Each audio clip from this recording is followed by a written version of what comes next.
Pastor Praveen మృతిపై సమగ్ర విచారణ జరిపించాలని క్రైస్తవులు పాస్టర్లు కందుకూరులో భారీ నిరసన కార్యక్రమాన్ని చేపట్టారు.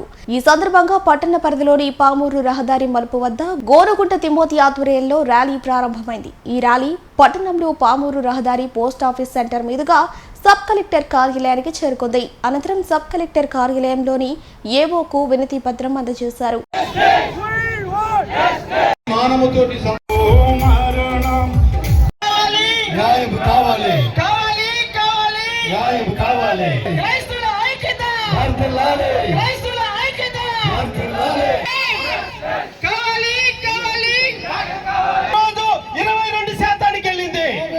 మీరు ఎంత ఒత్తిడి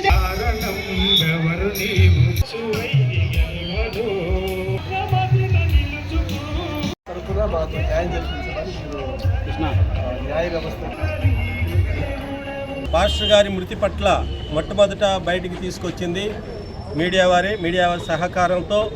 మరి ఈ యొక్క పాస్టర్లందరినీ ఏ విధంగా హింసిస్తున్నారో మా తరపున గలమెత్తి ఆయన పోరాడినటువంటి వ్యక్తి.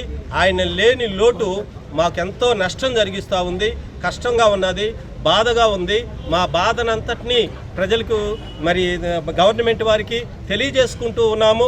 అంతేకాకుండా మరి ప్రతి కుటుంబంలో వారు ఎంతో వేదంతో ఉన్నారు త్వరగా. అంతేకాకుండా కొన్ని దుర్వార్తలు కూడా వస్తున్నాయి. ఆయన తాగి చనిపోయాడని, తాగి యాక్సిడెంట్ అయిపోయిందని, ఇట్లా ఆయన మీద చాలా చెడ్డగా వస్తూ ఉన్నాయి. ఇవన్నిటికీ తెరపడాలంటే త్వరగా ఏదో ఒకటి మీరు చేసి మీ మీడియా ద్వారా కూడా మీరు కూడా మరి ఈ బాధ్యత వహించి మా పట్ల, మా క్రైస్తవుల పట్ల మీరు కూడా ఈ కార్యక్రమంలో మరి ఈ దినాన మరి నిరసన ర్యాలీ జరపడానికి ముఖ్య కారణం ఏంటంటే పగడాల ప్రవీణ్ గారు మరి హత్య చేయబడ్డారు. మరి ఆ విషయం మరి హత్య కాదని, యాక్సిడెంట్ అని రకరకాలు చెప్తా ఉన్నారు. అయితే మాకు చాలా అనుమానాలు ఉన్నాయి. ఆ అనుమానాలన్నీ మరి మీడియాకు తెలియజేస్తూ ఉన్నారు. మరి కొత్త వీడియోలు వస్తూ ఉన్నాయి. మరి ఈ పరిస్థితుల్లో ఎందుకని ఇంత జాప్యం జరుగుతూ ఉంది? పోస్ట్ మార్టం జరిగి దాదాపు వారం పైన అయింది. ఇంతవరకు దానికి సంబంధించిన రిపోర్ట్ ఏం రాలేదు.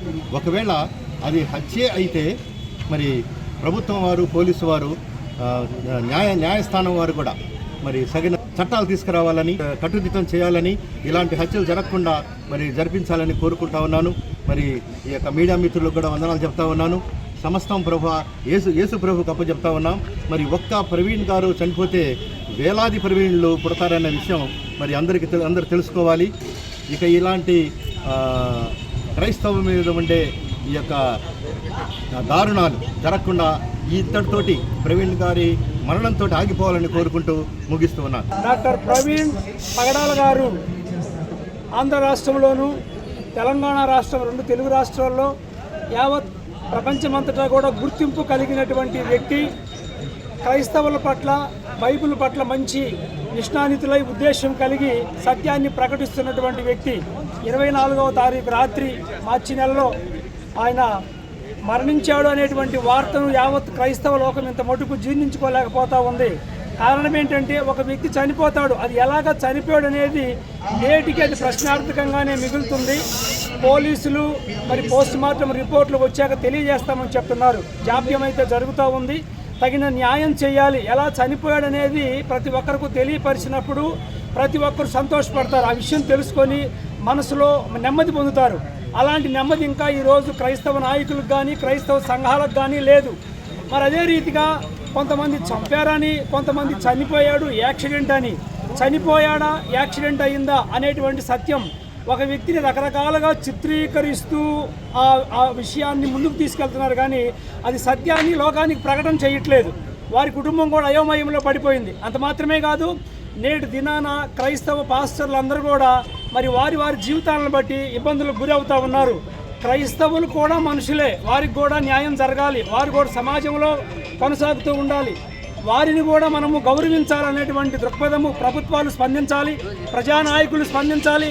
మరి ప్రజల్లో కూడా మేము ఉన్నాము కనుక ఈ ప్రజా వ్యవస్థలో మార్పు రావాలి, ప్రతి మనుషుడిని గుర్తించాలి.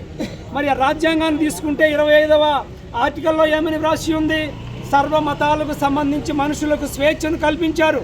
మనసు ప్రకారం ప్రకటించుకోవచ్చు, ఇతరుల మనోభావాలు మనము గౌరవించేటువంటి వారుగా ఉండాలి, ఇతర మతాలను మనం గౌరవించేటువంటి వారుగా ఉండాలి. ఏ ధర్మాన్ని తీసుకున్నా ప్రతి మనుష్యుని గౌరవించమంటుంది. క్రైస్తవులంగా మేము ప్రేమిస్తాం.